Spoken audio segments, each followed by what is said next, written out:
Miqtë e mi, mirëdita dhe mirë se erdhët në transmetimin tonë të drejt për drejt si çdo mesditë. Jemi në emisionin me zemër të hapur live në televizionin News 24, në Radio News 24. Ditën e sotme do të fokusohemi përsëri tek ngjarja e rëndë e ndodhur në Volos, një ngjarje që ka nisur me 7 janar dhe ka përfunduar me datën 9 janar me ekzekutimin e një 33 vjeçari, kunati që përdhunoi vajzën e vogël të Fatmir Tarellarit, kur ky e fundit është lënë me arrest të shtëpie tashmë nga gjykata. Teksa pritet rigjykimi i kësaj çështje, ne do jemi pas pak drejt për së drejti me Greqin, ka thyer heshtjen avokati i Tim Mbrojtës. Por më shumë ndiqni materialin e përgatitur nga kolegja ime Anela Akmataj dhe rikthehemi në transmetim të drejt për drejt me avokatin nga Volosi, por njëkohësisht edhe me panelistet tona.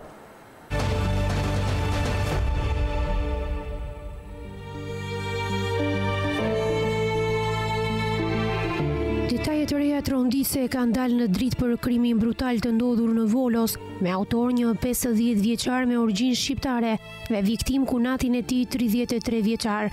50 vjeçari Fatmir Terellari vrau 33 vjeçarin Erion Pelivani, pasi ky fundit prej 9 vitesh abuzonte me vajzën e tij dhe së fundmi e kishte shantazhuar atë me video dhe foto për t'i kërkuar një shumë të konsiderueshme parash. Babai i vajzës shpreh se qërat nuk janë paguar pasi 18 vjeçaria shantazhoi nga 33 vjeçari për 3.000 euro. Vajza e re fillimisht u detyrua t'i tregonte babait se po shantazhoi dhe më pas zbuloi autorin dhe atë që po ndodhte me të.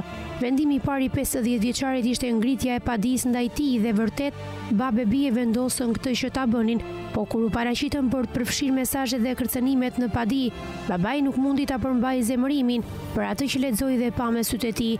Ai kërkoi takim kunatit, debatuan dhe u përplasën.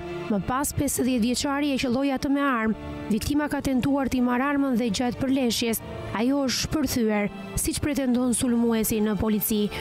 Babai është shprehur se herën e fundit që vajza ime studionte, vazhdimisht më kërkonte t'i dërgoja para. E dija se diçka nuk shkonte kur pronari i banesës ku ajo jeton më telefonoi, duke thënë se i kishte bordh qirat, ndërsa unë dhe nëna saj po i dërgonin para rregullisht. Kur fola me fëmijën për të parë se çfarë po ndodhte, ajo filloi të qante dhe më tregoi gjithçka kishte përjetuar prej kaq vitesh me 33 vjeçarin që e përdhunonte dhe shantazhonte me video dhe foto intime. E helmoi fëmijën tim, bëra atë që duhej, baba jam. Kuptova që diçka nuk shkon mirë kur pronari i shtëpisë ku jetonte më mori në telefon dhe më tha që i detyrohej qëra, kur unë dhe nëna e saj i dërgonim rregullisht lek. Kur folëm bashkë dhe e pyeta çfarë ka ndodhur, filloi të qaj dhe më shpjegoi gjithçka. Isha i hutuar, nuk mund ta besoja çfarë i bëri fëmijës tim. Mësohet të jetë shprehur 50 vjeçari, ndërsa vajza e tij 18 vjeçare është merruar pas asaj që ndodhi. Detajet e reja janë zbuluar për atë që ka përjetuar 18 vjeçaria shqiptare nga duart e përdhunuesit 33 vjeçar në Volos, i cili u vra nga babai i saj, teksa vajza kishte folur me persona të caktuar për makthin e saj. Rreth 8 deri në 9 muaj më parë motra ime më kishte raportuar se ky person e kishte ngacmuar, por vajza e vogël nuk më kishte thënë asgjë për përdhunimin. E diskutova këtë çështje me motrën tjetër dhe vendosëm ta dërgonim vajzën në psikolog. Më pas ka bërë një seancë, tha motra e 18 vjeçares. Të tre motrat kishin humbur nënën e tyre në një aksident automobilistik në një moshë shumë të re. Së bashku me baban e tyre ato u shpërngulën nga Athina në Volos për një fillim të ri. Babai punonte natën dhe me ndihmën e motrës rriti 3 vajzat e tij, përveç motrave të saj që e dinin prej muajsh se 33 vjeçari ishte dhunuesi i saj. 18 vjeçaria kishte folur edhe me një mësuese që kishte në shkollë. Mësuesja ime ka ardhur në shtëpinë e motrës. Nuk mbaj mend se sa ka qenë ora, më kanë zgjuar, duhet të ketë qenë mesditë. Pas mëngjesit mora ilaçe dhe më zuri gjumi. Mësuesi si ja kisha thënë një natë më parë, ka mësuar gjithçka, për të kisha folur në përgjithësi për atë që kisha kaluar në fëmijëri, pa hyrë në detaje. Ishte e njëjta periudhë që kisha folur edhe me motrën time, mësoi të jetë shprehur 18 vjeçaria. Motra jon ka qenë në presionin e provimeve dhe ka raportuar se ky njeri e ka ngacmuar. E ka mësuar nga motra ime, gushtin e kaluar kur u mblodhëm të gjithë sërish. Ajo përmendi se e kishte takuar, por ajo nuk tha asgjë më shumë, tha motra e saj. Në mikroskopin e hetimeve është edhe videoa prej 36 sekondash, në të cilën 33 vjeçari dyshohet se shantazhonte 18 vjeçaren, siç ka dëshmuar edhe vetë para autoriteteve. Ajo është dërguar e paditur në shtëpinë e prindërve të saj. Ajo vetë nuk ishte qenë më shumë se 14 vjeç, ndërsa në video duken qartë duar dhe tatuazhi i 33 vjeçarit. Por Fatmir Tarellari është lënë i lirë me arrest shtëpie. Të bijat shpërthyen në lot gëzimi pas vendimit të gjykatës greke për ta lënë atë në arrest shtëpie.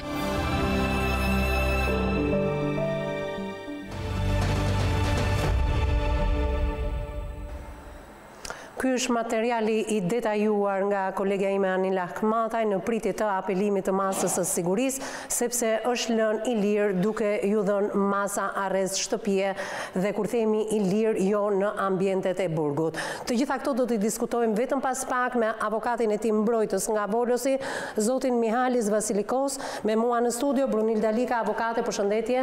Mirë se erdhe në studio. Her pas here kemi thënë Bruna që ti ke mbaruar shkollimin tënd në shtetin grek, e një shumë mirë, i rritur dhe ke studiuar pikërisht në Greqi dhe do të mundohemi ditën e sotme të kesh një komunikim, por edhe përkthimin me kolegun tënd, me zotin Mihalis Vasilikos. Për krahë teje, Bruna, të falenderoj shumë se ke punuar gjatë për këtë, po do ta them vetëm pas pak. Në krahun tënd do të jetë sociologja jon, Miranda Rira, pedagoge sociologjisë. Përshëndetje. Mirë se erdhe, zonja Rira. Dhe në këto momente do doja të lidhesha në fakt me avokatin zotin Mihalis Vasilikos, sepse ai është miki i familjes, e ka njohur këtë histori më nga afër. Megjithatë, për të përshëndetur është edhe marrja përsipër e kësaj çështje nga zoti Aleksi Kugas, një nga avokatët më të mirë. Në fakt erdhi nga Athina, e mori përsipër rastin pa pagesë, të paktën siç referohen edhe mediat në Greqi, kolegët tanë atje. Bruna ka pasur një komunikim të gjatë me të dy avokatët, do të na shpjegoj vetëm pas pak se si është njohur ajo me kolegët e saj, por fillimisht të përshëndesim zotin Mihalis Vasilikos. Avokat, përshëndetje. Καλησπέρα, συνάδελφε. Nuk e di nëse më dëgjon. Κύριε Βασιλικέ, μας ακούτε? Κύριε Βασιλικέ, μας ακούτε? Zoti Mihalis, përshëndetje. Κύριε Βασιλικέ.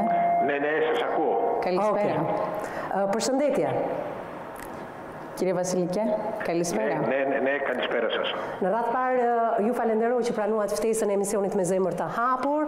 Në emisionin ton, për herë të parë zëri juaj po dëgjohet në një media shqiptare. Κύριε Βασιλικέ, λοιπόν, εγώ είμαι η συνάδελφος η Λίκα Μπρουνίλντα, αλλά πέρα από το ότι θα είμαι και η δικηγόρος της εκπομπής, θα κάνω και τη μετάφραση της παρουσιάστριας. Θέλουμε να σας καλωσορίσουμε και να σας ευχαριστήσουμε που δεχτήκατε να κάνετε αυτή την απευθεία σύνδεση μαζί μας σήμερα. Καλησπέρα σε εσάς. Είναι μεγάλη μας τιμή που σας έχουμε. Δική μου τιμή είναι που μου δίνετε το βήμα να εκφράσω ορισμένα πράγματα. Falenderoj dhe unë dhe është nder dhe për mua që jam pjesë e këtij emisioni. Shumë mirë, atëherë bëm edhe përshëndetjet e para me zotin Mihali për të na treguar fillimisht se si e ka njohur ai Fatmir Tarellarin, por njëkohësisht edhe familjarët e tij.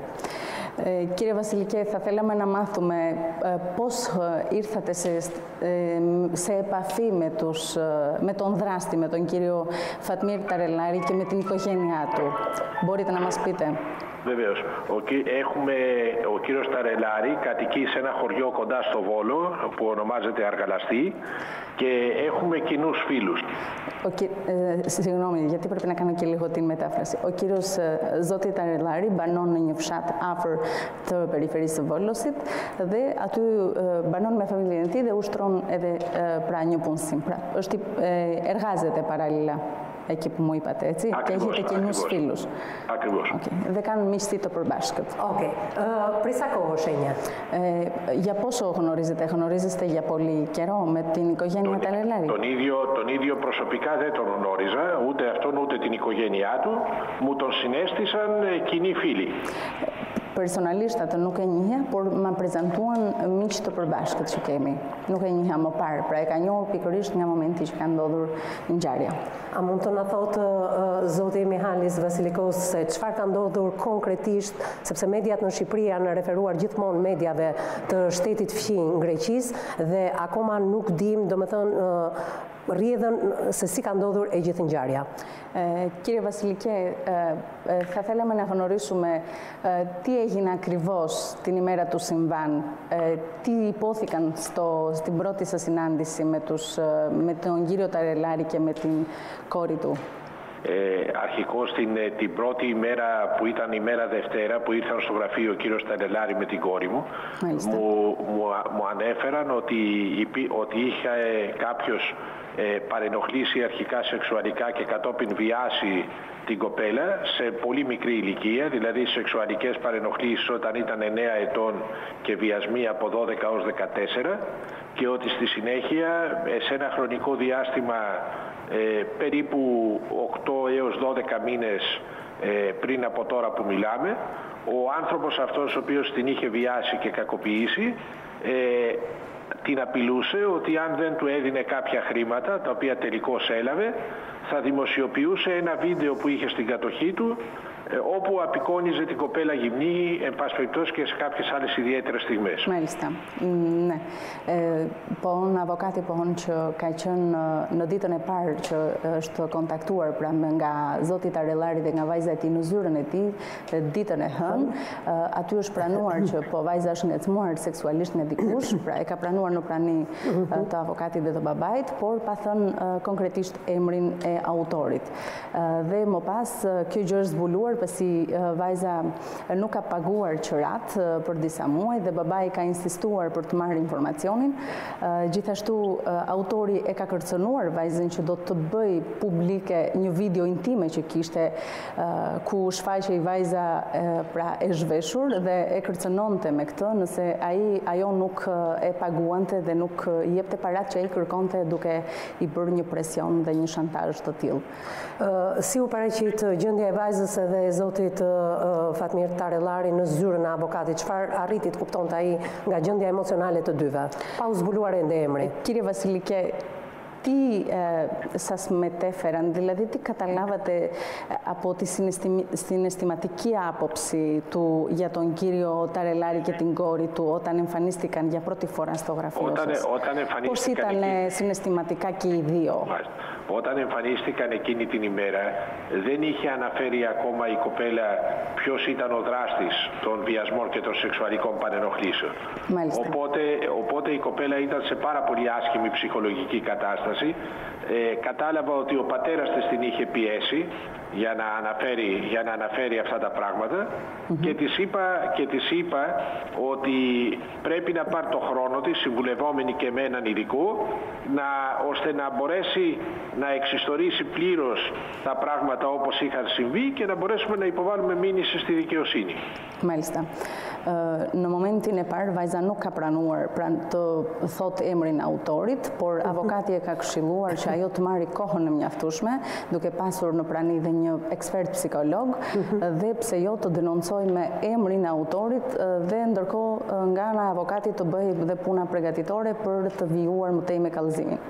Zoti Mihali, në fakt ju thatë që ditën e hënë gjendja emocionale ka qenë e rënduar patjetër. Zoti Mihali sapo tha që ditën e hënë me datën 7 janar në mos gaboj ato janë paraqitur në zyrën e tij, ndërkohë që vrasja ka ndodhur në 9 janar. Nga dita e hënë deri ditën e mërkurë, çfarë ka ndodhur? Sipas dijenisë së Κύριε Βασιλικέ, παρουσιαστήκανε πατέρας και κόρη στο γραφείο σας στις 7 Ιανουαρίου, αλλά το έγκλημα μετά, δηλαδή η εκτέλεση του άλλου δράστη, του θύματος, γιατί τώρα πλέον είναι θύμα, έγινε στις 9... Σωστά. Αυτά έγιναν τη Δευτέρα το πρωί. Ναι. Δεν είχε αποκαλύψει ακόμη η κοπέλα ποιος ήταν ο δράστης. Ρωτάει η κυρία Αχμέτη, η παρουσιάστρια της εκπομπής, τι έγινε ακριβώς δηλαδή σε αυτό το χρονικό περιθώριο από τις 7 Ιανουαρίου μέχρι τις 9 που έγινε το συμβάν. Συγγνώμη, όλα αυτά τα πράγματα πώς εξελίχθηκαν αυτές οι 2 μέρες? Ακούστε, στις 7 Ιανουαρίου δεν συνέβη τίποτα. Στις 8 Ιανουαρίου, ημέρα Δευτέρα το πρωί, ήρθαν ο κύριος Ταρελάρη και η κόρη του στο γραφείο μου και έγινε αυτό το πράγμα που σας περιέγραψα. Δεν είχε αποκαλύψει ακόμη η κόρη, ήταν πάρα πολύ διστακτική, έκλαιγε, ήταν σε άσχημη ψυχολογική κατάσταση, προφανώς δεν είχε αποκαλύψει ποιος ήταν αυτός που το έκανε. Η αποκάλυψη αυτή έγινε μετά από συνεχείς πιέσεις του πατέρα της την επόμενη ημέρα μέρα το πρωί. Δηλαδή στις 9. Στις 9, ακριβώς. Και μετά δρομολογήθηκαν όσα έγιναν. Απλώς το πρόβλημα είναι ότι, όχι το πρόβλημα, εκείνο που έχω να πω είναι ότι δεν αποδέχεται ότι υπήρξε εκτέλεση ή ότι είχε ανθρωποκτόνο πρόθεση. Μάλιστα. Αποδέχεται ότι προσπάθησε, μετά από όσα έμαθε, του καρπόθηκε η έμμονη ιδέα στο μυαλό να ζητήσει εξηγήσεις από τον άνθρωπο αυτό γιατί του έκανε αυτό το κακό. Μάλιστα. Në datën 7 thot nuk ka ndodhur gjë, në datën 8 është prezentuar, pra janë paraqitur baba dhe vajzë në zyrën e avokatit. Në datën 8 vajza nuk ka pranuar të pohojë se kush është autori. Në datën 9 në mëngjes e ka pranuar këtë gjë dhe më pas babai avokati sqaron që babai nuk kishte për qëllim që të kryente një vrasje me dashje apo të paramenduar, por insistimi i tij dhe qëllimi i tij ishte për të pranuar nga autori të gjithë ato që kishte thënë vajza, pra në një farë mënyrë kërkonte dhe të dinte dhe qëndrimin e palës tjetër të autorit. Doja të dija në fakt nga zoti Mihali se çfarë i ka treguar vajza fillimisht babait. Κύριε Βασιλικέ, τι έχει διηγηθεί η κόρη αρχικά στον πατέρα? Κοιτάξτε, από όλη αυτή την ιστορία. Ακούστε, αρχικώς του διηγήθηκε τα πάντα, χωρίς όμως να του αποκαλύψει ποιος ήταν αυτός που τα έκανε. Τα πάντα με λεπτομέρειες. Λοιπόν, στη φυλίμη θα όχι με πάρα πολλές λεπτομέρειες, γιατί καταλαβαίνετε ότι το κοριτσάκι ήταν σε πολύ άσχημη ψυχολογική κατάσταση. Του είπε τι συνέβη. Μάλιστα. Στη fillim i shpjegoi çdo gjë babait të saj, por jo me detaje të rëndësishme pasi dhe ajo ishte në një gjendje tepër të rënduar emocionale. Dhe kjo ka qenë rrjedhshmëria. Si arriti të kuptonte zoti Mihalis, zoti Fatmir Tarellari, që bëi fjalë pikërisht që përdhunuesi i vajzës së tij, që nga mosha 9 vjeçare deri në momentet e fundit ishte kunati i tij. Πώς το έμαθε ο κύριος Ταρελάρη ότι ο βιαστής της κόρης του ήταν ακριβώς ο κουνιάδος του, αδερφός της γυναίκας του? Το έμαθε γιατί του το αποκάλυψε η κόρη του την Τρίτη το πρωί μετά από συνεχείς πιέσεις, γιατί προσπαθούσε να μάθει ποιος το έκανε. Mori informacionin pas insistimeve të herpashershme që i kishte bërë vajzës së tij për të marrë informacionin se kush është pra autori i ngjarjes. Dhe kush ishte veprimi në fakt që bëri? Ποιο ήταν το αμέσως μετά επόμενο βήμα που έκανε ο κύριος Φατμίρ Ταρελάρη, εφόσον έμαθε? Όταν το έμαθε φαίνεται ότι δεν μπορούσε πλέον να διαχειριστεί την κατάσταση. Του μπήκε η έμμονη ιδέα, ήταν σε άθλια ψυχολογικά, όπως μου είπε, και ήθελε να μάθει γιατί συνέβησαν όλα αυτά. Μάλιστα. Πήγε στο σπίτι του στην Αργαλαστή, επεδίωξε στη συνέχεια τη συνάντηση αυτή για να ζητήσει εξηγήσεις. Κατά τη διάρκεια της συνάντησης ο Θανών, όπως μου διηγήθηκε ο πελάτης μου, προσπάθησε να το αποσπάσει το όπλο εκπυρσοκρότησε και να το αποσπάσει το όπλο ποιος, ο κύριος Ταρελάρη? Να αποσπάσει ο Θανών το όπλο από τον κύριο Ταρελάρη. Μάλιστα.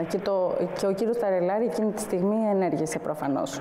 Δεν ενήργησε, αυτό λέει, ότι κατά τη διάρκεια της πάλης, ήρθαν ας πούμε στα χέρια, έγινε μια συμπλοκή και κατά τη διάρκεια αυτή πατήθηκε η σκανδάλη, πολλές λεπτομέρειες δεν θυμάται.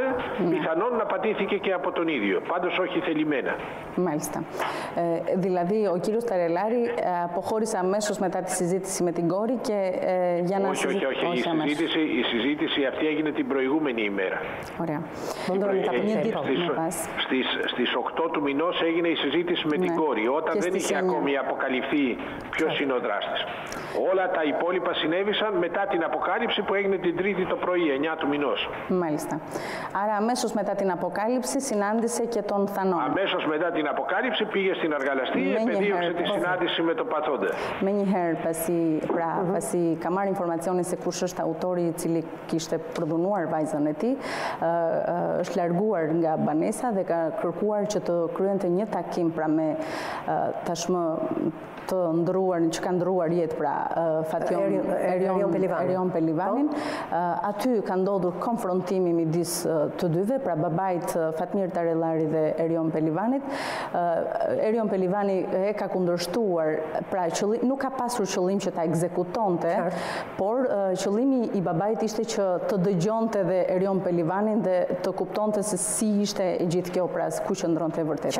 Erion Pelivani në kundërshtim ka kundërshtuar çdo gjë, pra në konfrontim me sipër nuk di dhe avokati detaje se si është shkrepur arma në ato momente, por qëllimi i zotit Fatmir Tarellari nuk ka qenë që të ekzekutonte. Pra, ka pasur debat midis Erion Pelivanit dhe kundërshtim të këtij të fundit për llogari ndaj Fatmir Tarellarit duke mohuar gjithçka çfarë ka ndodhur. Po, e vërtet. Okej, pyesim avokatin. Avokat, zoti Mihalis, do doja të dija nga ju pikërisht që në përballje midis Erion Pelivanit dhe Fatmir Tarellarit, viktima nuk ka pranuar asgjë përballë babait të dëshpëruar, apo jo? Κύριε Βασιλικέ, δηλαδή ο Erion Pelivani, ο Θανόν πλέον, δεν παραδέχτηκε τίποτα στον πατέρα. Όχι, αντιθέτως μου είπε ότι όταν συναντήθηκαν, τον ρώτησε γιατί μου το έκανες αυτό, ας πούμε, γιατί βίασες το κορίτσι μου και το κατέστρεψες. Και εκείνος ηρωνεύτηκε, χαμογέλασε ηρωνικά και είπε ότι κι αν το έκανα τι σημασία έχει. Και τότε πλέον τον έβγαλε εκτός εαυτού εντελώς. Εκτός ελέγχου, μάλιστα. Nuk ka pranuar asgjë, pra viktima Erion Pelivani nuk ka pranuar asgjë, përkundrazi ka bërë një nënqeshje tallëse ndaj babait të vajzës, duke i thënë që dhe nëse e kanë bërë ku qëndron problemi dhe gjë që e ka caruar dhe ka agravuar situatën dhe patjetër që e ka shtyer dhe babain që të kryejë një vepër penale në gjendje të tronditjes së thellë psiqike. Avokat, dëshironim të dinim kur e ka kuptuar Fatmir Tarellari që ka qelluar kunatin dhe si gjeti vdekjen viktima, menjëherë në vendngjarje? Πώς κατάλαβε ο κύριος Ταρελάρη ότι έχει εκτελέσει τέλος πάντων αυτό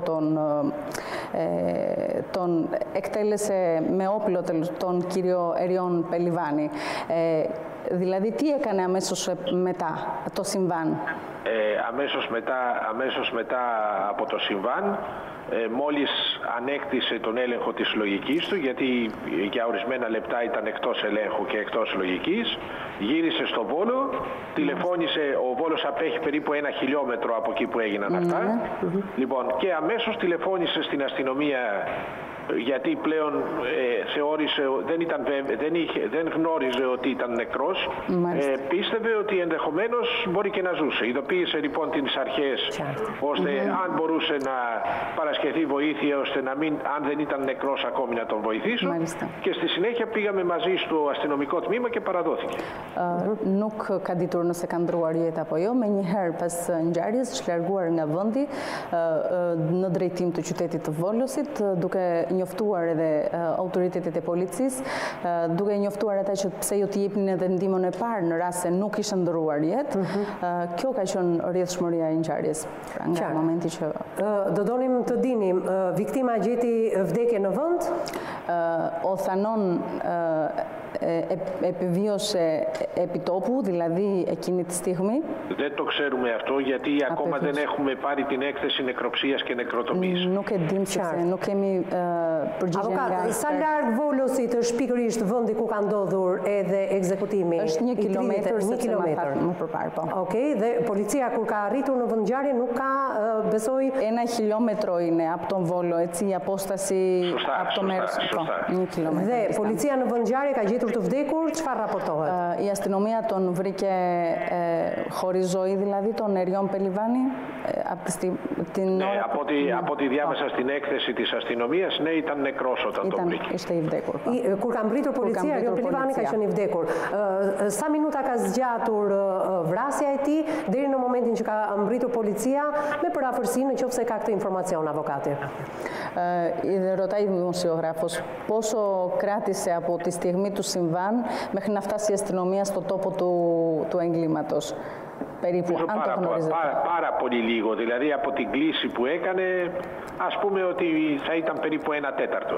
Një çerekore maksimumi ka zgjatur koha nga momenti i ndodhjes së ngjarjes dhe mbërritjes së policisë në vendin e ngjarjes. Sa herë ka qelluar Fatmir Tarellari dhe ku është vendi që Pόσες φορές πυροβόλησε ο κύριος Ταρελάρη? Μία φορά μου είπε. Vetëm një. Dhe plumbi ku e ka kapur viktimën? Δηλαδή και σε ποιο σημείο του σώματος? Νομίζω στην κοιλιακή χώρα. Në pjesën e barkut. Në pjesën e barkut, qartë. Personi i parë nga familja e Fatmir Tarellarit kush e mësoi këtë ngjarje? Το πρώτο οικογενειακό πρόσωπο που έμαθε για αυτό το συμβάν, ποιο ήταν από την οικογένεια Ταρελάρη? Τώρα δεν θυμάμαι τη σειρά, πάντως σχεδόν ταυτόχρονα οι κόρες του και η γυναίκα του. Nuk e mbaj mend të radhën thot, por me siguri vajzat dhe bashkëshortja e tij. Kush ishin reagimet e para të vajzës? Ποιες ήταν οι πρώτες αντιδράσεις των κοριτσιών, από τις κόρες του κύριου Ταρελάρη? Οι αντιδράσεις ήταν ότι τα κορίτσια ήταν πάρα πολύ στενοχωρημένα και που ήταν ψυχολογικά άσχημα έγιναν ακόμη χειρότερα. Ναι. Η γυναίκα του, η οποία, γιατί τώρα εδώ υπάρχει ιδιαιτερότητα ότι η παθούσα είναι παιδί από τον πρώτο γάμο, ενώ η γυναίκα του η τωρινή είναι δεύτερη, δηλαδή είναι μητριά των κοριτσιών, και αντιλαμβάνεται κανείς ότι και αυτή είναι σε πάρα πολύ δύσκολη θέση, γιατί από τη μια βρέθηκε να διαχειριστεί μια κατάσταση όπου ο άντρας της επέφερε είτε ηθελημένα είτε αθέλητα, όπως νομίζει εκείνη, το θάνατο του αδελφού της, και θεωρεί υπεύθυνη προφανώς την κοπέλα που προέβησε αυτές τις αποκαλύψεις, που είναι παιδί του Ταρελάρη από τον πρώτο του γάμο. Μάλιστα. Vajzat e tij ishin që ishin të rënduara nga gjendja emocionale, sepse ishte marrë tashmë informacioni se kush ishte autori, por me ekzekutimin e Erion Tarellarit, patjetër Erion Pelivanit, patjetër që gjendja u rëndodhe më shumë pra për ndaj vajzave edhe ndaj bashortes gjithashtu, e cila është dhe në një pozicion shumë të vështirë, pasi akuzon vajzën e zotit Fatmir Tarellari për gjithë këtë ngjarje që ka ndodhur. Po, kur themi që Elona Tarellari apo Pelivani ka akuzuar pikërisht vajzën për ekzekutimin e të vllajt nga ana e Fatmir Tarellarit, çfarë do të thotë e akuzon? Κύριε Βασιλικέ, θεωρεί υπεύθυνη την κόρη του κυρίου Φατμίρ Ταρελάρη, η οικογένεια του, η γυναίκα του Φατμίρ Ταρελάρη για το έγκλημα αυτό? Προφανώς, για να προβεί σε αυτές τις δηλώσεις, προφανώς τη θεωρεί υπεύθυνη. Ka pasur një përballje për plasje mes tyre? Υπήρχε κάποια σύγκρουση μεταξύ τους, μεταξύ της μητριάς και της κόρης?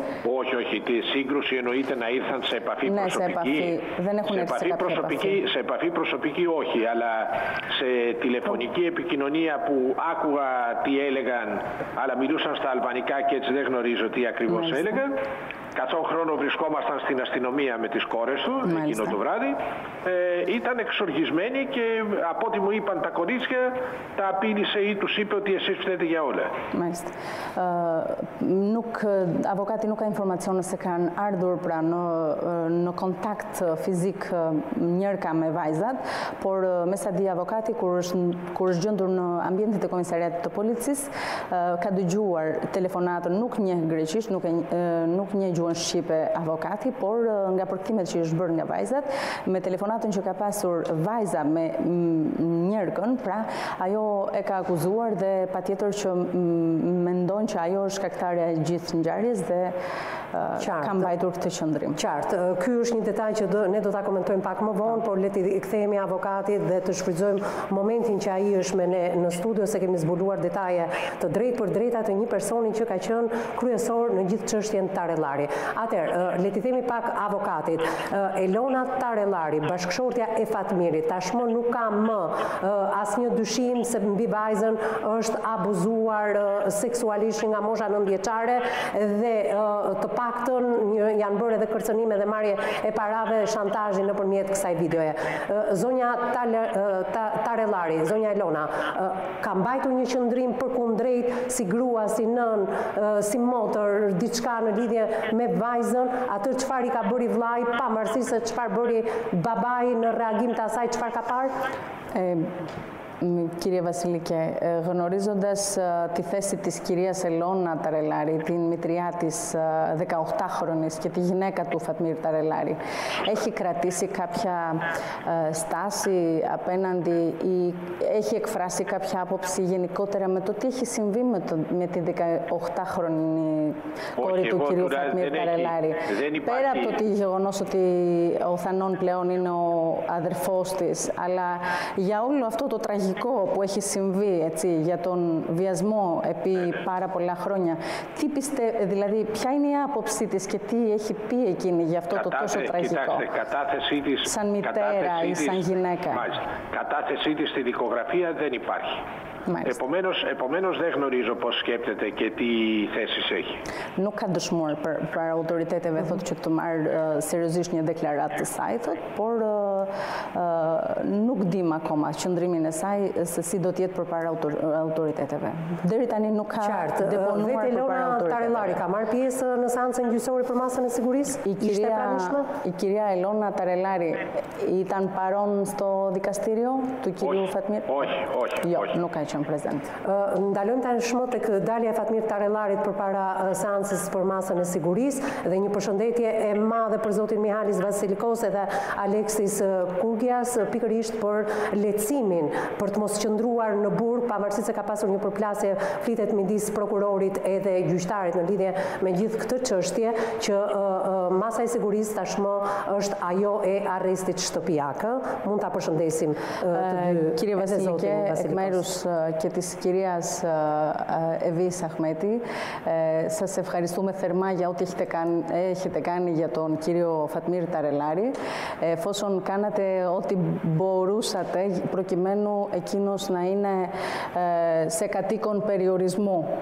Πραγματικά αυτό είναι μεγάλο κατόρθωμα, πιστεύουμε. Σας ευχαριστώ πάρα πολύ για τα καλά σας λόγια. Έχετε κάνει μια πολύ καλή δουλειά προφανώς. Εκείνο που ήθελα να σας πληροφορήσω, ευχαριστώ για τα καλά σας λόγια, εκείνο που ήθελα να σας πληροφορήσω είναι ότι σήμερα συζητήθηκε στο Δικαστικό Συμβούλιο η λύση της διαφωνίας ανάμεσα στον ανακριτή και τον εισαγγελέα, δηλαδή αν τελικώς θα κρατηθεί προσωρινά ή θα αφαιθεί ελεύθερος με περιοριστικούς όρους, και η απόφαση αναμένεται μέχρι την ερχόμενη Τρίτη. Μέχρι την ερχόμενη Τρίτη, δηλαδή παραμένει ο κύριος. Παραμένει υποκατοίκον περιορισμού μέχρι την έκδοση της αποφάσεως, η οποία θα λύσει τη διαφωνία μεταξύ ανακρίτη και εισαγγελέα. Εάν το Συμβούλιο υιοθετεί στην άποψη της εισαγγελέως, τότε θα κρατηθεί προσωρινά και θα οδηγηθεί στη φυλακή. Εάν υιοθετεί στην άποψη του ανακριτή, θα αφαιθεί ελεύθερος με περιοριστικούς όρους. Në procesin gjyqësor të gjykimit të masës, të zotit Fatmir Tarelari, ka qenë në kundërshtim hetuesi me prokurorin. Prokurori ka kërkuar të lihet në arrest shtëpie, ndërsa hetuesi ka kërkuar të lihet në arrest shtëpie, ndërsa prokurori ka kërkuar që zoti Fatmir Tarelari të mbetet në qelitë e paraburgimit. Ndërkohë trupa gjykuese ka vendosur që të lihet në arrest shtëpie, ashtu siç është bërë dhe mediatike dhe publike. Zoti Vasilikos pohon që gjykimi për masën do të jetë ditën e martën e ardhshme, ku gjykata e shkallës së dytë pra apelit do të vendosi nëse zoti Fatmir Tarelari do të qëndrojë në arrest shtëpia apo do të rikthehet qelisë paraburgimit. Si mendon zoti Mihalis, çfarë do ndodhi të martën? Τι πιστεύετε, κύριε Βασιλικέ, ότι θα παραμείνει σε κατοίκον περιοριστικό? Όχι, ακούστε, ο κατοίκον περιορισμός επιβάλλεται σύμφωνα με την ελληνική νομοθεσία μέχρι την έκδοση της αποφάσεως του Συμβουλίου, επειδή υπήρξε διαφωνία. Αμέσως μετά την έκδοση της αποφάσεως, εάν υιοθετηθεί η άποψη του ανακριτή, τότε πλέον δεν υπάρχει κατοίκον περιορισμός, είναι ελεύθερος υπό τους περιοριστικούς όρους της απαγόρευσης εξόδου από τη χώρα, δηλαδή δεν μπορεί να φύγει από την Ελλάδα, να εμφανίζεται στο αστυνομικό τμήμα κάθε 1η και 16 του μηνός και να καταβάλει ως εγγύηση το ποσό των 3.000 ευρώ. Αυτή θα είναι η περιοριστική όρη.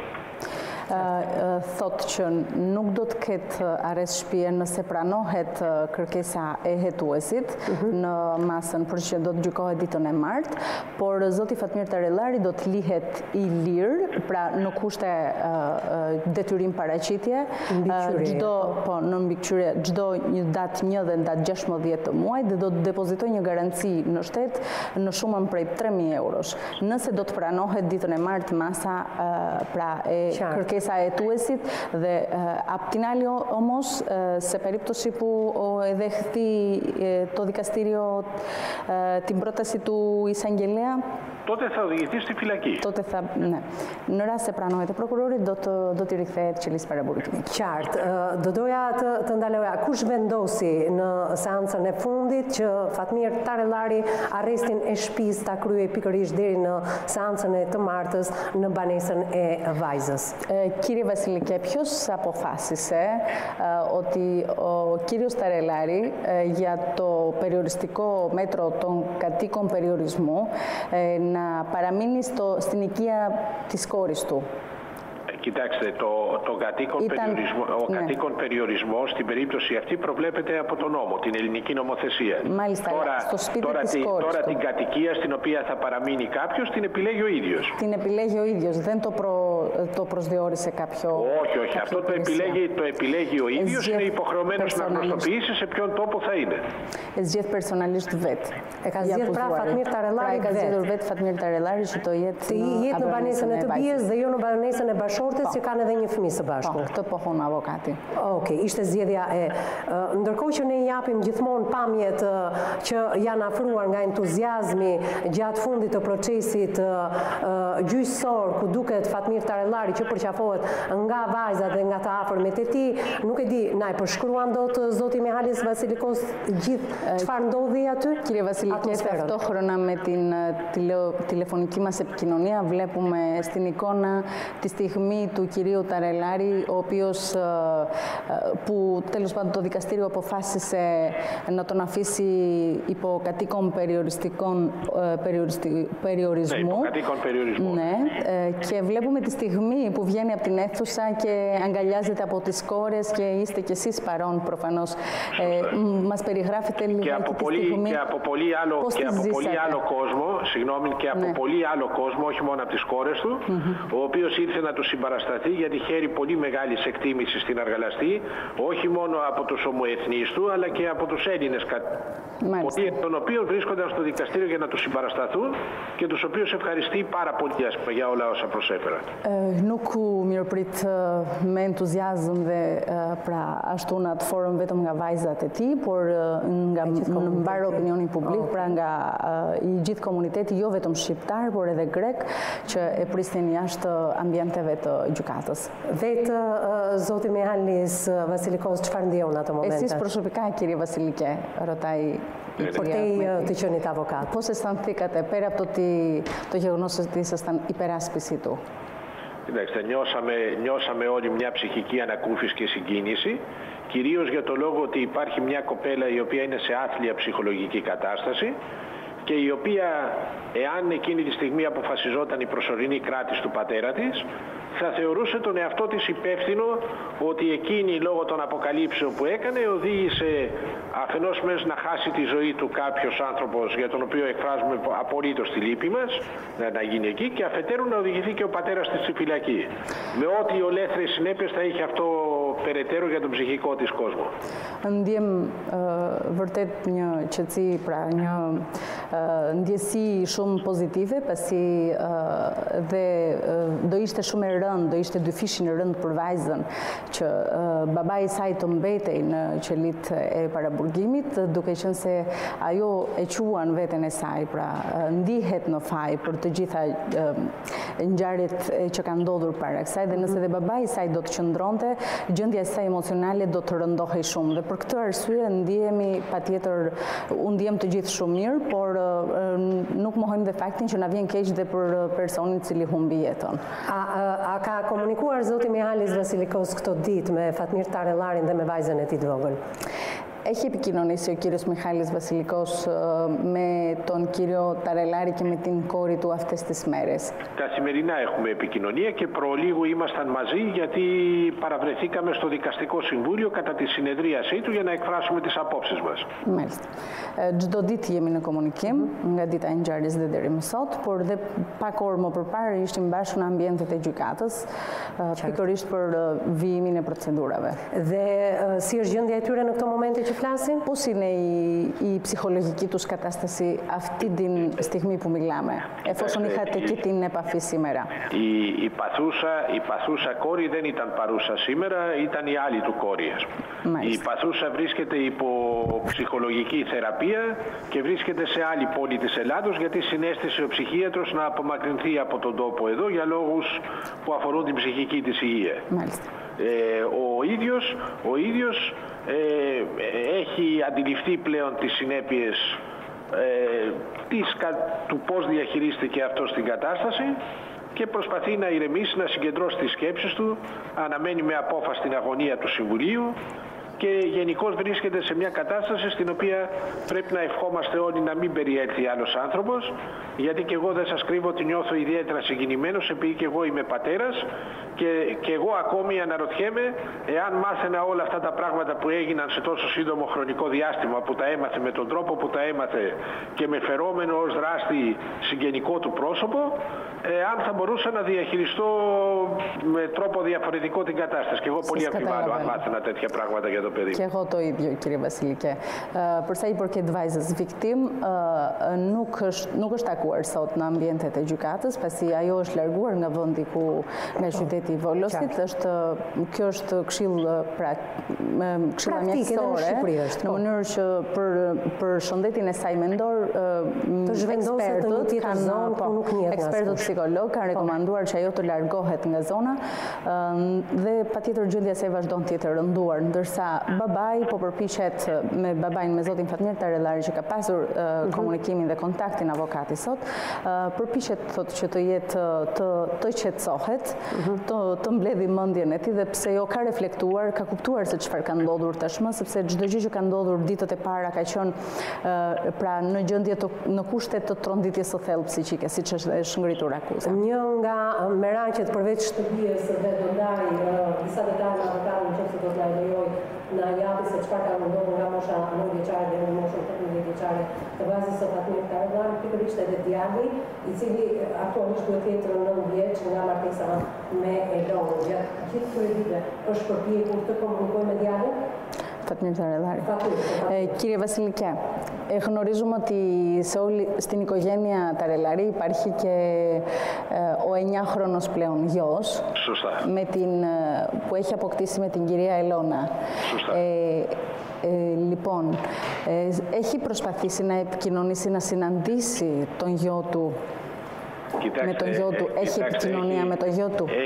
Έχει μία μόνιμη αγωνία να επικοινωνήσει με το παιδί. Επειδή όμως θεωρούμε ότι η κυρία Ταρελάρη, η Ελιώνα, προφανώς βρίσκεται και αυτή σε μια πολύ άσχημη ψυχολογική κατάσταση, δεν θέλαμε να επιδεινώσουμε το κλίμα, διατηρούμε χαμηλά τους τόνους.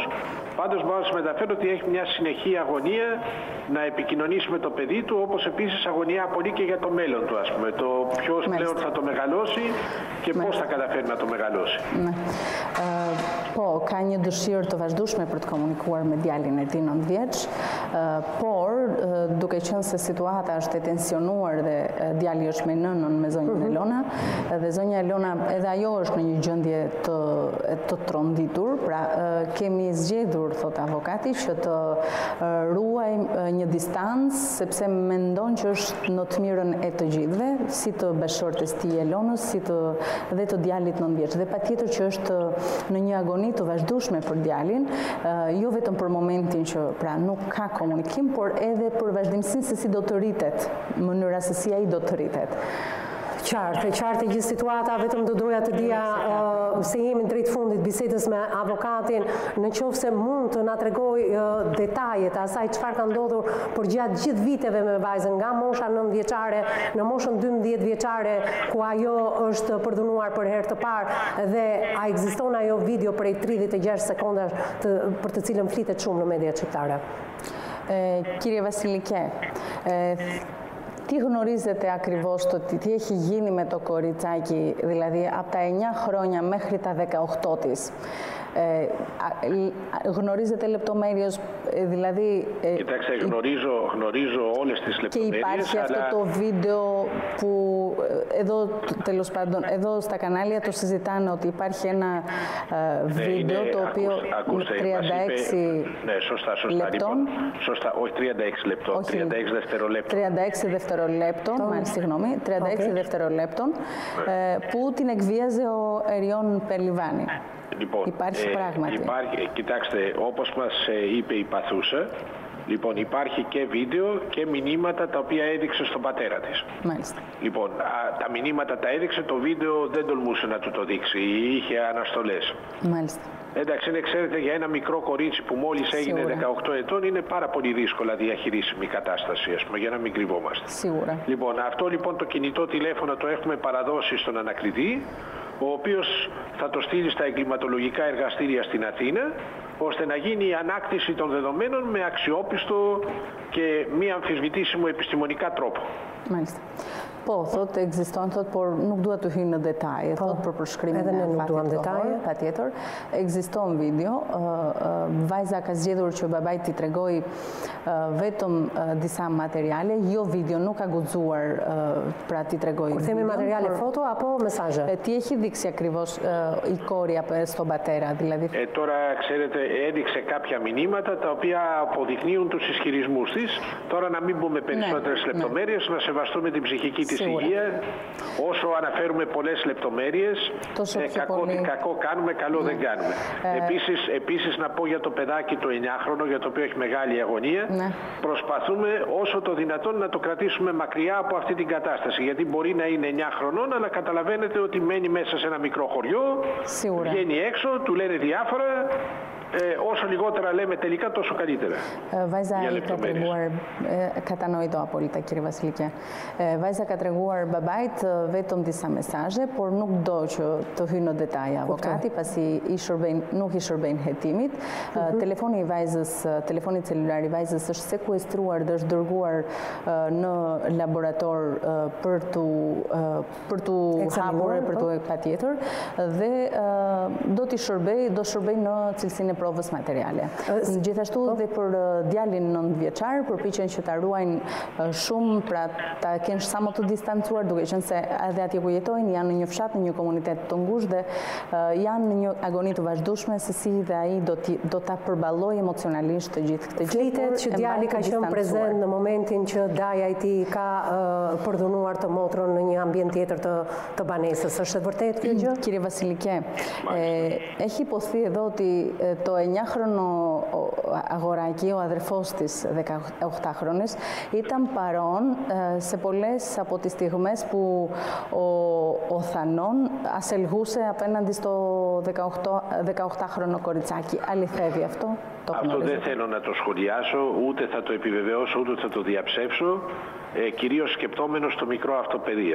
Nuk do doja ta komentoja, sepse respektoj moshën e djalit. Është e kuptueshme. Kur e ka shantazhuar 33 vjeçarin, 18 vjeçaren, duke i marrë para të cilat nuk ka paguar qëran? Kur ka qenë takimi tyre i fundit? Πότε συναντήθηκαν για τελευταία φορά ο Θανών με το κοριτσάκι το 18χρονο? Για τελευταία φορά συναντήθηκαν μετά την... Μάλλον η απολογία έλαβε χώρα τη Δετάρτη, η απολογία έλαβε χώρα τη Δευτέρα το μεσημέρι, που ήταν 15 του μηνός. και το απόγευμα της ίδιας ημέρας μετά την απολογία και το πρωί της επόμενης, της 16. Και μετά απεχώρησε από τον Βόλο. Το κοριτσάκι, η παθούσα με τον Εριών Πελιβάνη, ήταν η ερώτησή μου. Με τον Εριών Πελιβάνη. Πότε ήταν η τελευταία εκβίαση που έχει κάνει αυτός απέναντι στη 18χρονη? Κοιτάξτε, δεν θυμάμαι ακριβώς τις ημερομηνίες, τις τοποθετεί ανάμεσα σε 8-12 μήνες πριν την αποκάλυψη στον πατέρα της. Γιατί ξέρετε, όλα ξεκίνησαν από το γεγονός ότι χρήματα που της είχε δώσει ο πατέρας της για να πληρώσει τα ενίκια των 3-4 τελευταίων μηνών, δεν τα πλήρωσε, με αποτέλεσμα να τηλεφωνήσει η ιδιοκτήτρια του σπιτιού στον πατέρα και να του πει ότι δεν έχουν πληρωθεί τα ενίκια. Ο πατέρας να ζητήσει εξηγήσεις από την κόρη του ότι πού πήγαν τα λεφτά και τι τα έκανες κτλ. Και από τις πιέσεις τις οποίες έκανε, καταλήξαμε να του αποκαλύψει τι είχαν γίνει τα λεφτά, δηλαδή ότι τα είχε δώσει στον Πελιβάνη.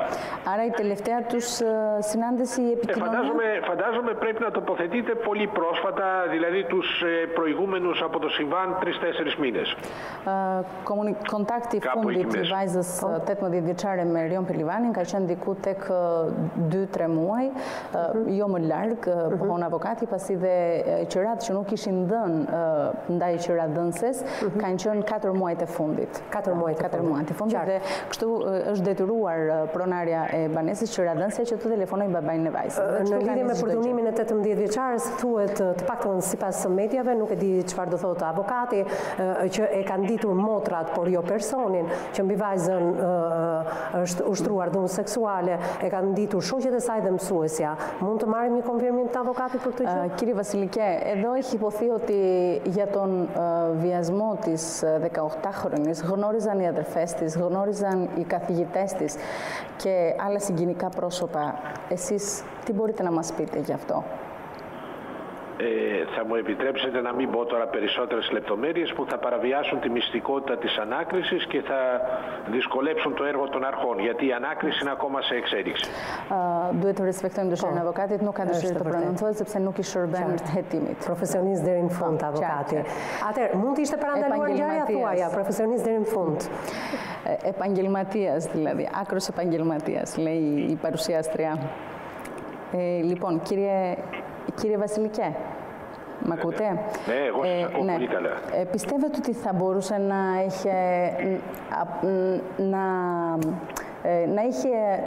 να είχαν αποφύγει τέλος πάντων αυτή τη σύγκρουση και αυτή την εξέλιξη, θα μπορούσε να είχε αποτρέψει το έγκλημα αυτό?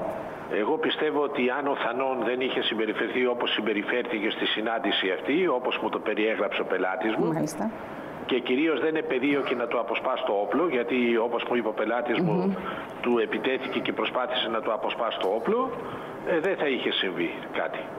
Και αυτό που και το υποστηρίζω αυτό για τον εξής λόγο, διότι εάν είχε σχεδιάσει η δολοφονία ή η εκτέλεση, όπως το είπατε, όπως υπόθηκε και εδώ σε πολλά κανάλια το άκουσα, αντιλαμβάνεστε ότι πρώτον δεν θα έπαιρνε τηλέφωνο τη γυναίκα του να τη ζητήσει να κλείσει ραντεβού με τον αδελφό της. Έτσι. Δεύτερον, δεν θα πήγαινε σε αυτό το σημείο που πήγε, που είναι πολυσύχναστο εντελώς, μπροστά στην είσοδο ενός μεγάλου εργοστασίου που έχουμε εδώ έξω από τον Βόλο, όπου υπάρχει συνεχής κίνηση. Ξέρετε τι θα έκανε ένας που είχε σχεδιάσει μια δολοφονία? Θα έπαιρνε το όπλο του, θα πήγαινε έξω από το σπίτι του παθόντος ή θα τον παρακολουθούσε και σε κάποια στιγμή που θα έβλεπε ότι δεν υπάρχει καθόλου κίνηση κάποια νυχτερινή ώρα, θα τον πυροβολούσε.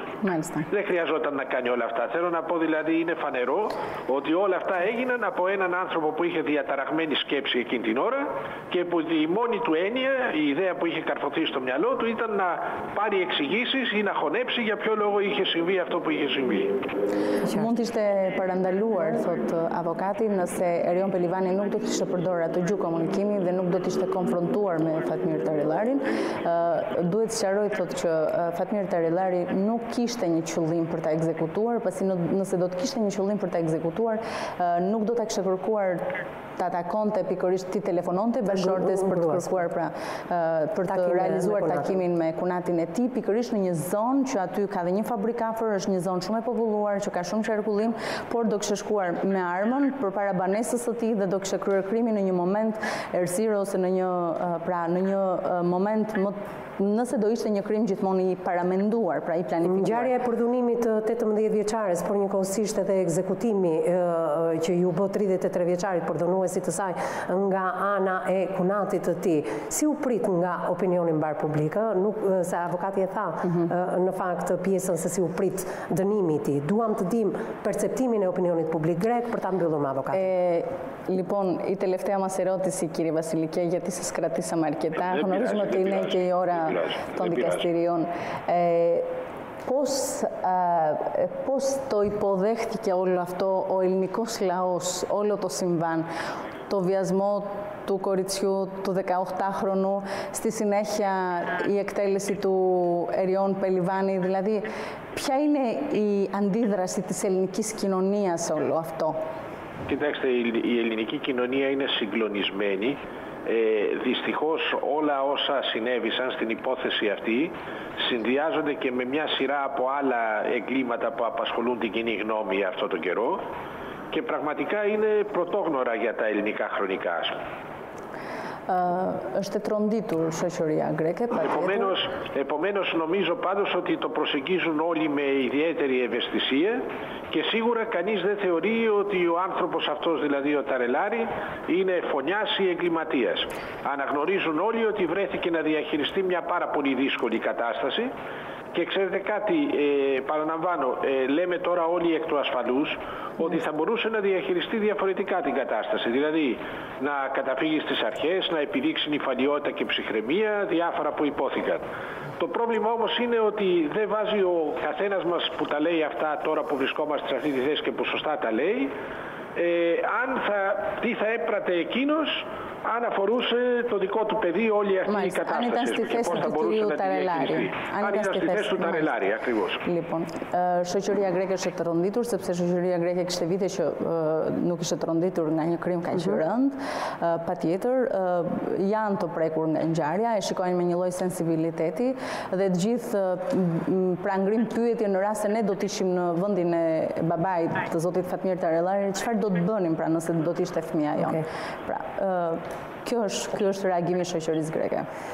Dhe në fund të kësaj interviste të gjatë, zoti Mihalis Vasilikos, më lejo t'ju falenderoj që pranuat ftesën të flisni në televizionin News 24 në Shqipëri, për herë të parë në studion e emisionit Me Zemër të Hapur, dhe tashmë edhe opinioni publik në Shqipëri është qartësuar pas kësaj interviste të gjatë me ju. Faleminderit edhe një herë. Κύριε Βασιλικέ, σας ευχαριστούμε θερμά που δεχτήκατε να είστε στην απευθεία σύνδεση μαζί μας.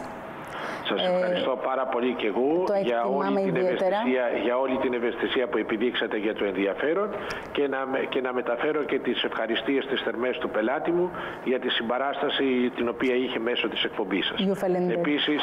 Επίσης να μην παραλείψω να αναφέρω ότι εκφράζει απολύτως τη λύπη του και τα συλληπιτήριά του στην οικογένεια του θύματος, πιστεύοντας ότι στο μέλλον θα κατανοήσουν, γιατί τώρα η κατάσταση είναι πάρα πολύ νοπή, ποια ήταν τα αίτια τα οποία τον οδήγησαν στην επιδίωξη αυτού του ραντεβού.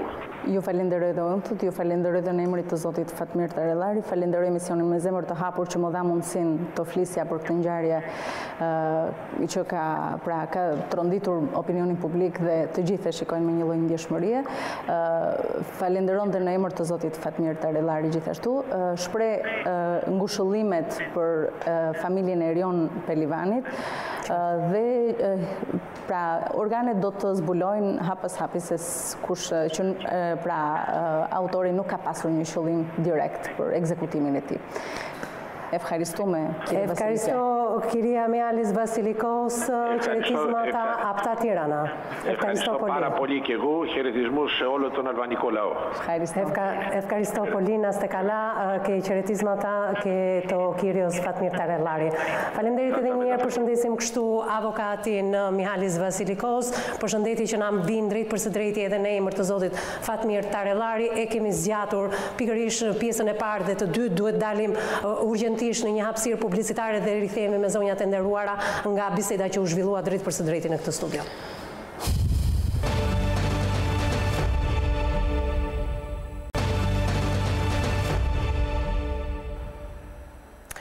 Mbas hapësirës publicitare nga kjo intervistë shumë e gjatë, në fakt e avokatit nga Volos, i zoti Mihalis Vasilikos, avokati që hodhin dritë mbi gjithë shka që është raportuar në mediat greke, aty ku i referohen edhe mediat në Shqipëri. Tashmë situata është qartësuar, profesionist deri në fund për të mos zbardhur detaje në lidhje për të rënduar gjendjen emocionale të vajzës, të Fatmir Tarellarit, të Elona Pelivanit Tarellarit, edhe fëmijës së tyre 9 vjeçar. Megjithatë kemi kuptuar gjithçka, por në radhë të parë, përpara se të kalojmë tek analiza, edhe pse do mundohemi që të jemi shkurtimisht ditën e sotme, por me këtë çështje unë e kam premtuar që do merreshim humorëm dhe mund të vijojmë edhe në ditët në vijim të shikojmë se çfarë do të thotë të martën, pikërisht gjykata, se sot është vendosur nga gjykatësi edhe radha e gjyqit që është dita e martë. Dua të falenderoj Brunilda Likën, e cila krah për krah edhe me redaksin e emisionit Me Zemër të Hapur me kolegen Anila Akmataj, me mua personalisht kemi punuar për të marrë këtë intervistë ekskluzive të zotit Mihalis Vasilikos dhe jo vetëm, edhe të avokatit tjetër shumë i nderuar që për fatin ton ditën e sotme nuk e kishim dot në një lidhje të drejtë për drejtë, por që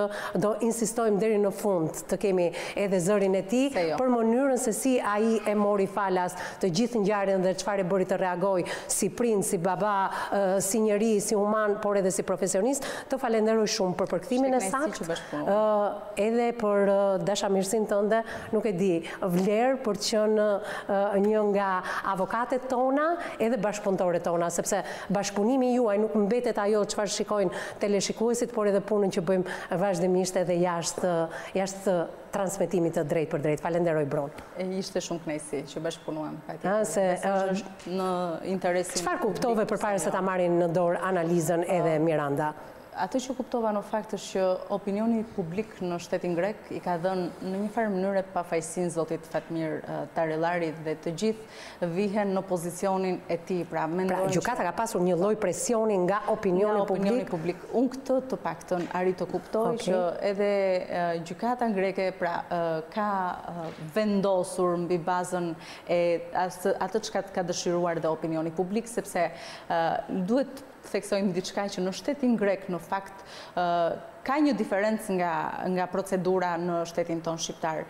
Nuk gjykohen dokumentat, pra jo vetëm aktet janë të rëndësishme, patjetër nuk i shbëjmë dhe rëndësinë, por gjykohet dhe personaliteti i njeriut. Pra, se kush ka qenë zoti Fatmir Tarellari në të vërtetë përpara se të ndodhte e gjithë kjo që ka ndodhur. Pra, çfarë babai ka qenë ai, çfarë figure kryefamiljari ka qenë ai, si ka qenë ai në komunitet, ka qenë njëri me precedent të mëparshëm penal ose jo, që në rastin konkret nuk ka qenë njëri me precedent penal, dhe duke marrë parasysh të gjitha këto, gjykata ka vendosur lënien pra masën e sigurisë arrest shtëpie, që siç edhe kolegu e pohoi në studion tuaj, që ditën e martë do të jetë gjykimi në apel i masës dhe aty do të vendoset nëse ai do të qëndrojë jo në arrest shtëpie, sepse nëse pranohet pra kërkesa e hetuesit, prokurori ka kërkuar që ai të mbetet. Ka pasur një përplasje hetuese dhe prokuror dhe këtu dua të ndaloj pak se ndodh kjo përplasje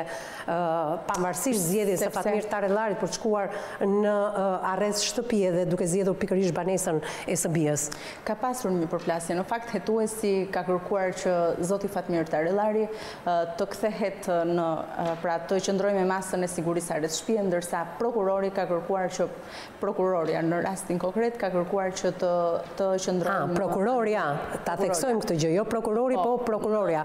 Ka qenë zonë. Kam dëgjuar në media ka qenë prokuroria, ka kërkuar masën e sigurisë arrest me burg. Ka luajtur rol që prokuroria ka qenë grua? Në një deklarat të kolegut të zotit Kujas, tha që edhe ajo ishte lodhur shumë nga kjo vendimarrje, sepse kishte pasur një kontakt dhe një komunikim dhe me vajzat, por megjithatë ka vendosur atë që ka vendosur për gjykata, në fakt ka pranuar kërkesën e hetuesit dhe jo të prokurores. ka qenë një kundërshtim dhe për këtë arsye është lënë dhe ky afat kohor që pra të zgjidhet. Çfarë lexove me sërresh tash? Thash edhe një herë si me Aleksis Kurgjas, avokatin e Athinës, ashtu edhe me Mihalis Vasilikos, avokatin e Volosit, ti ke pasur kontakte qoftë me ata drejt për së drejti, qoftë Brun, edhe me bashkëpunëtorët e tyre dhe me zyrat e tyre përkatëse. Çfarë ke kuptuar me sërresh tash? Çfarë do ndodhi të martën? A ka shanse që të bie poshtë arresti i shtëpisë duke marrë më keq, duke rikthyer Fatmir Tarellari në burg? Normalisht do ta vendosi gjykata, por jo, si janë praktikat zakonisht në Greqi? Praktika është e tillë, duke qenë se ekziston dhe një qëndrim dhe qëndrimi tjetër, patjetër që mundësia është 50 me 50. Por nuk prevalon arresti i shtëpisë. Ato që ka unë besoj, në fakt është që ai do të mbetet jo me arrest shtëpie, siç edhe kolegu e tha, nëse pranohet kërkesa e hetuesit, nga arrest shtëpie do të kthehet me detyrim paraqitje dhe do të jetë i detyruar që të paraqitet në komisariatin e vendbanimit çdo datë 1 dhe 16 muajt dhe gjithashtu të depozitojë dhe një garanci për 3.000 eurosh. Besoj që do të pranohet edhe në shkallën e dytë kërkesa e hetuesit dhe mendoj që do të vazhdoj të prevaloj dhe në shkallën e dytë të gjykimit. Dua të sqarojmë edhe një situatë tjetër, atë të marrëdhënies e Elonës me Fatmirin bashkë edhe me fëmijën 9 vjeçar. Meraku më i madh tashmë është e bia, fokusi kryesor 18 vjeçarja për të kaluar traumën dhe kjo pjesa deri në kalimin e kësaj traume që besoj nuk do të jetë thjesht për ta kaluar e bia, sidomos edhe pas kësaj ngjarjeje, mbetet fokusi dhe i biri. Tashmë me të birin mendohet se do merret seriozisht pasi të mbarojë edhe kjo çështje që mund të kemi një divorc të mundshëm apo një rregullim të marrëdhënieve. Nuk mund t'ua them me bindje se çfarë kuptove, çfarë nuhate, çfarë në lidhje me të birin, domethënë si do vendoset. Mundësia që nëse nëna nëna e djalit 9 vjeçar dhe motra e Erion Pelivanit nuk do të reflektojë dhe të kuptojë dhe të ketë dhe ajo mendimin e opinionit publik, le të themi, atëherë me shumë mundësi mund të shkojë çifti dhe drejt një divorci, por vështirësia më e madhe patjetër, siç edhe kolegu e përmendi, dhe ato që kanë më shumë në fokus është pikërisht djali 9 vjeçar, duke qenë se dhe ai duhet mendojnë dhe për të ardhmen e tij dhe për mënyrën se si ai do të rritet dhe e gjithë kjo patjetër që është një histori që do ta shoqërojë gjatë gjithë rritjes së tij. Pra është bëhet fjalë për motrën e tij, për babain e tij, për dajon e tij, pra është në një pozicion shumë të vështirë dhe mendoj që nëse do të shkojnë drejt një divorci, patjetër që djali duhet të jetë në mbikëqyrjen e ekspert dhe psikolog. Faleminderit Bruna për të kaluar tek sociologja jonë, zonja Rira, në atë çfarë ka treguar me detaje pikërisht edhe zoti Mihalis Vasilikos ditën e sotme. Çfarë kuptove? Mbas dëgjesës së avokatit kuptohet që dhe për ne që jetojmë në Tiranë dhe dëgjuesit është më e thjeshtë tani për të kuptuar më tepër le të themi arsyet që kanë shtyrë zotin Fatmir të merrte këtë hap që ndërmori. Në faktikisht kjo ngjarje ka bërë hond të madhe në Greqi, siç e thotë avokati, opinioni publik, por edhe në Shqipëri. Rrjetet sociale kanë nxjerr nga, domethënë nga janë ndarë në opinionistë të fortë midis atyre, një pjesë shumë të vogël që në fakt nuk i jep të drejtë, pjesa më e madhe majoritare që i jep të drejtë zotit Fatmir. Dhe pyetja për ta nisur diskursin aty ku e la vet avokati, do me thënë çfarë do të bëja unë, se cili prej nesh bën pyetjen, a bëri mirë apo bëri keq. Dhe sigurisht është një pyetje e vështirë për të përgjigjur, por nisu nga perspektiva le themi personale ose subjektive, kurse cili prej nesh, sidomos ne që jemi prindër, i bëjmë pyetjen vetes. Po t'isha unë në vendin e Fatmirit, si baba, si nën e 2 vajzave që jam. Dhe natyrisht që menjëherë, domethënë kur je nën dhe kur ke 2 vajza ose 3 në rastin konkret si Fatmiri, një baba ka atë figurën e tij atërore për të mbrojtur vajzat e veta dhe gjithë ajo pafuqia që ai ka gjetur veten kur vajza e tij për 9 vite me radhë është përdhunuar nga djali i vëllai i bashkëshortes tij. Dhe kuptohet që domethënë përgjigja unë nëse ja bëj pyetjen vetes, se çfarë ka bërë Fatmiri, ja ka bërë mirë apo ka bërë keq? Ke mbajtur një qëndrim tëndin personal? Në rrjetet e tua sociale e ke bërë një gjë të tillë? Unë e visju kur e dëgjova se fillimisht doli që në fakt Erioni ishte vëllai, domethënë Daja, dhe pastaj doli që kjo ishte vajza e Elon, domethënë nuk ishte Daja i vërtet, le të themi, por ishte njëra ishte vajza e Fatmirit dhe tjetri ishte vllai i Elonës. Është Daja i vllait të viktimës. Dakord, është Daja i vllait të viktimës, por le të themi sa ai nuk ka kursyer as nipin, as nipi nuk e ka kursyer. Kjo tregon që ata janë një marrëdhënie familjare të ngushtë, dhe këtu nuk mund të themi që edhe sikur të ishin të panjohur, përsëri një vajzë 9 vjeçare që përdhunohet për 9 vite me radhë. Imagjinoni një fëmijë 9 vjeç, një vajzë 9 vjeç që akoma nuk e njeh seksualitetin e saj, nuk e di çfarë është seksi, çfarë është dashuria, çfarë janë marrëdhëniet e dashurisë, aq më tepër që përdhunohet në mënyrë sistematike deri te shantazhi për para e kështu me radhë. Unë si Miranda, si sociologe, si le themi intelektuale, si dikush që mundojmë ta interpretoj ligjin drejtësi sociale aq sa një unë, kuptohet që më vjen keq që ka humbur një njeri 33 vjeçar që është ndarë nga kjo jetë. Ama unë si Miranda, si nën e një vajze e cila është 9 vjeç sot, dhe vë veten time nëse ajo do t'ishte në atë, domethënë unë do t'isha në atë situatë, ta merrja vesh një afërm i familjes që është akoma më të merr, dhe një i panjohur, unë e vis do të shkoja, domethënë ja plotësisht të drejtë zotit Fatmir. Dhe kur flasim për raste të tilla, për sjellje të tilla, domethënë se pyetja më e parë është si ka mundësi, si mund ta bëj një djalë, mund t'ja bëj këtë motrës së tij. Kuptoj. Mbesës së tij. Mbesës së tij. Psikoanaliza, domethënë teoritë psikologjike, sidomos Sigmund Freud e shpjegon shumë mirë këtë gjë tek psikoanaliza. Ai thotë tek çdo njeri, tek çdo qenie njerëzore humane, ekzistojnë 2 botë në ndërgjegjen e tij. Njëra është e ndërgjegjshmja dhe tjetra është e pandërgjegjshmja. Idi, ego, superego. Superego është kjo që na tregon vlerat, moralin shoqëror, që kjo gjë s'duhet bërë, që incesti, që prodhunimi, që marrëdhënie seksuale në gjini janë një krim, janë të dënuara. Nga ana tjetër idi është kjo pandërgjegjshmja, ku fshen të gjitha instinktet tona, pasionet, marrëdhëniet e kënaqësisë, dhe që gjithë janë shfrym për të dalë në sipërfaqe. Dhe ka njerëz që nuk arrin dot të kontrollojnë këtë balancë. Ego mundohet që t'i vërë. Ama midis moralit edhe ligjit, midis makarabilitetit edhe pikërisht jetës, prevalon jeta e individit apo jo? Po, prevalon, por ai thotë ka 2 instinkte kryesore, instinkti i jetës dhe i vdekjes, thanatosi, pra instinkti i vdekjes, i shkatërimit, i zemërimit, i të keqes. Tek disa njerëz ne shohim që ata janë më shumë, le themi, dhe filozofi Pascal i thotë, ka disa njerëz që janë më shumë djallë se sa ëngjëj, por tek të gjithë njerëzit ekziston edhe djalli edhe ëngjëlli.